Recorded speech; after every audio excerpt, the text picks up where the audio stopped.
आज भारत कारगिल विजय के 26 वर्ष पूरे होने का जश्न मना रहा है। इस साल I am Maesturias creating this video to show you the celebration of Kargil Vijay Diwas 2025. In this video, Uttar Pradesh Chief Minister Yogi Adityanath paid tribute to the martyrs and delivered a speech on the importance of Kargil Vijay Diwas in Lucknow. Watch this complete video to know the importance of Kargil Vijay Diwas. Please share and subscribe to the channel. आज भारत कारगिल विजय के 26 वर्ष पूरे होने का जश्न मना रहा है। इस साल पूरा देश 26वां कारगिल विजय दिवस मनाने के लिए एकजुट है। यह दिन भारत के इतिहास में गौरव की किरण की तरह चमकता है। यह 1999 की उस शानदार विजय का प्रतीक है जब हमारे सैनिकों ने बर्फ से ढकी चोटियों और दुश्मन की लगातार गोलीबारी का सामना करते हुए अद्वितीय साहस और अटूट संकल्प के साथ कारगिल की चोटियों पर पुनः विजय प्राप्त की थी। वहीं अब लखनऊ में उत्तर प्रदेश के मुख्यमंत्री योगी आदित्यनाथ कारगिल विजय दिवस 2025 की 26वीं वर्षगांठ के अवसर पर आयोजित कार्यक्रम में शामिल हुए, जहां उन्होंने शहीदों को श्रद्धांजलि अर्पित की।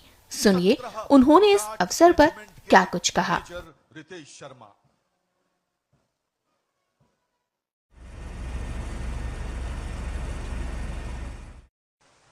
भारत माता के उन महान सपूतों ने,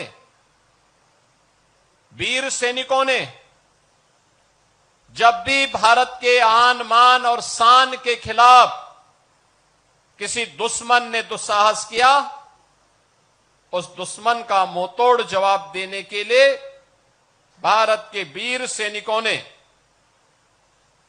अपनी जान पर खेल करके, अपना बलिदान देकर के भी भारत की एकता और अखंडता को अक्षुण्ण बनाए रखने के लिए अपना योगदान किया। हम सब जानते हैं कारगिल का जो युद्ध था, यह पाकिस्तान के द्वारा थोपा गया एक युद्ध था। मई 1999 में कारगिल के पास उन पहाड़ियों पर घुसपैठ की सूचना स्थानीय जो चरवाहे थे उन्होंने भारतीय सेना को उपलब्ध करवाया। भारतीय सेना ने इसके लिए देश की तत्कालीन सरकार को अवगत कराया और उसके बाद चेतावनी के बाद भी जब उन लोगों ने हमला करना प्रारंभ किया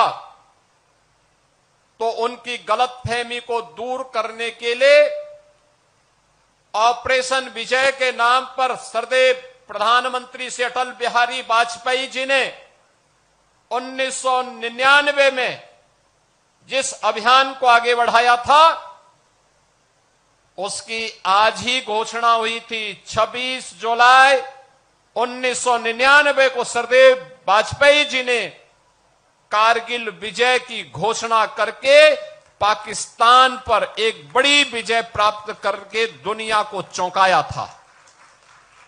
क्योंकि कारगिल सामरिक दृष्टि से एक अत्यंत चुनौतीपूर्ण क्षेत्र था, जहां पर दिन में भी टेम्परेचर -50 से भी नीचे रहता है।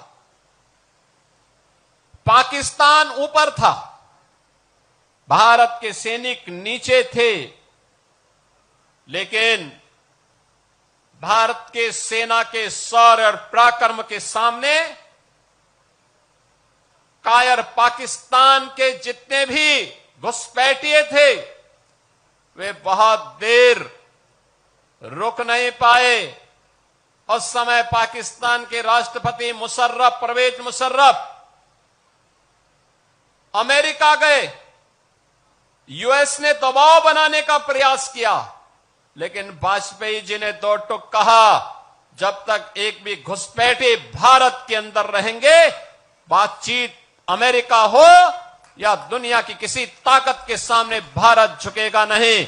दुश्मन को भारत की धरती से बाहर करके रहेगा और जो नहीं जाएगा वो मारा जाएगा। बहनों और भाइयों, अगले कुछ घंटों का समय उन्होंने घुसपैठियों को भागने के लिए दिया कि अब निकल भाग जाओ, नहीं तो मारे जाओगे, और वह मौत मरेगी जिसकी कभी कल्पना नहीं की होगी। और अंततः पाकिस्तान को आत्मसमर्पण करना पड़ा। 1/11 GRCC गोरखा रेजिमेंट के राइफलमैन सुनील जंग, मुख्यमंत्री महोदय उनको अपनी भावभीनी श्रद्धांजलि अर्पित करते हुए हिमालय की चोटियों पर दुश्मनों के छक्के छुड़ा दिए थे मित्रों, और लखनऊ की